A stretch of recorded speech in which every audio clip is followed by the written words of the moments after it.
Vous êtes né seul et les jours où vous partirez aussi seul. Je vais vous donner un exemple. Pendant le recueillement, il y a des gens, il y a beaucoup de personnes. Tes proches, ta famille, il y aura beaucoup de gens.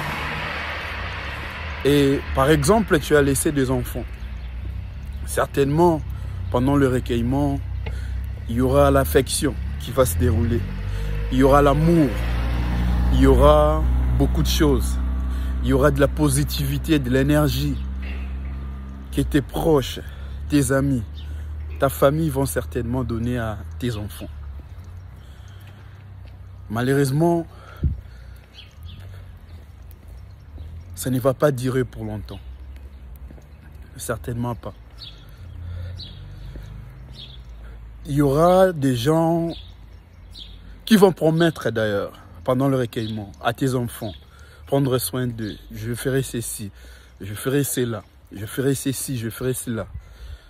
Et juste après le recueillement, après 1 an, tu verras qu'il y aura des vrais qui vont rester.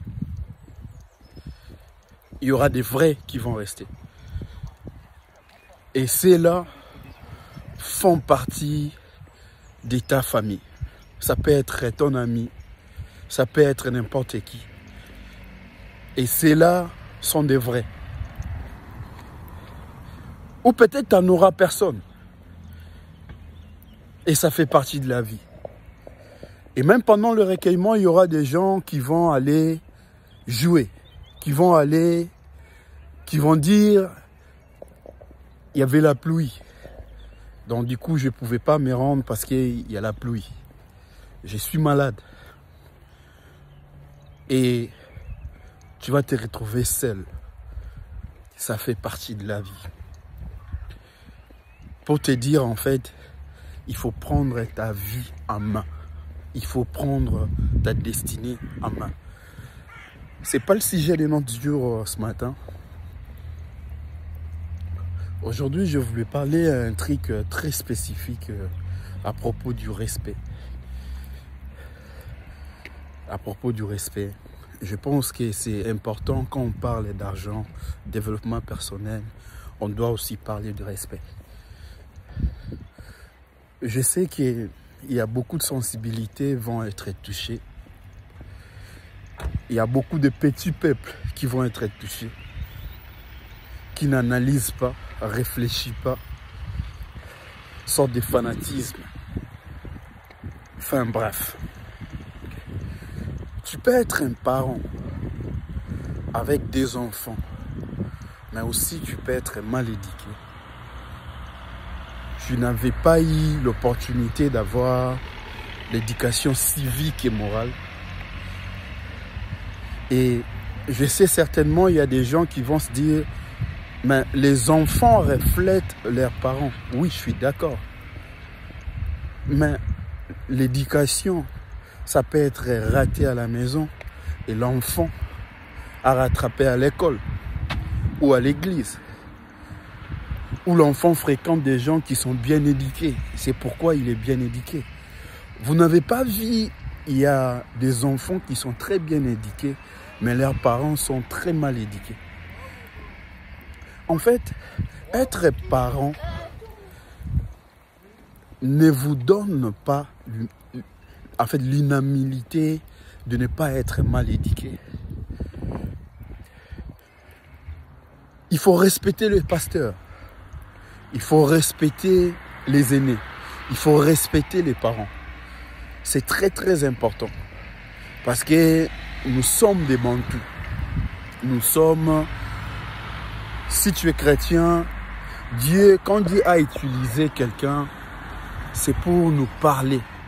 Il faut respecter la personne à qui te donne le message. Il faut respecter les aînés. Mais tu peux aussi avoir un pasteur avec beaucoup d'onction, mais il est mal éduqué, qu'il n'a pas l'éducation civique et morale. Être pasteur ne vous donne pas l'inamilité d'être humain. Non. Tu peux bien prêcher, tu peux être un homme très puissant, qui libère la parole, qui guérisse, mais tu peux être aussi mal éduqué. Tu peux être aussi une personne très insociable, mais tu as juste l'option que Dieu a déposée sur toi. Tu peux avoir un grand frère, tu peux avoir un vieux qui aussi peut être, qui est plus âgé que toi, qui aussi peut être mal éduqué. Il n'a pas l'éducation civique et morale. Alors ici, je voulais vous dire quelque chose. Mes amis, j'ai sali comme ça un vieux Mobutu en pensant. Il me disait à chaque fois, petit, il ne faut pas toujours se rabaisser en étant petit.